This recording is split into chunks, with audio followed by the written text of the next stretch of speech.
Hello সবাইকে, আজকে আমরা এই কোশ্চেনগুলো সলভ করবো 1 মিনিটের মধ্যে। ইংরেজি ভাষায় লেটার সংখ্যা কটি? 26টি।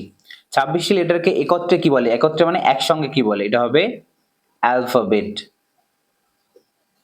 ভাওয়েলস কটি? 5টি। সেমি ভাওয়েলস কটি? 2টি। ভাওয়েলস গুলি হলো A, E, I, O, U. Semi vowels গুলি হলো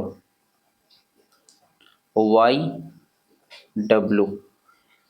কিছু লেটার জুড়ে হয়, এখানে হবে ওয়ার্ড হয়। কিছু লেটার জুড়ে ওয়ার্ড হয়।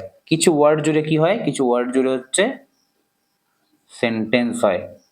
সেন্টেন্স ড্যাশ দিয়ে শুরু হয়, সেন্টেন্স ক্যাপিটাল লেটার দিয়ে শুরু হয়, মানে বড় হাতের লেখা দিয়ে শুরু হয়, ক্যাপিটাল লেটার। ভাওয়েল সাউন্ড ছাড়া মানে ভাওয়েলের উচ্চারণ ছাড়া ড্যাশ উচ্চারিত হয় না, ওয়ার্ড উচ্চারিত হয় না। কোনো ওয়ার্ডই ভাওয়েল সাউন্ড ছাড়া কিন্তু উচ্চারিত হয় না। ভিডিওটা কেমন লাগলো অবশ্যই জানিও।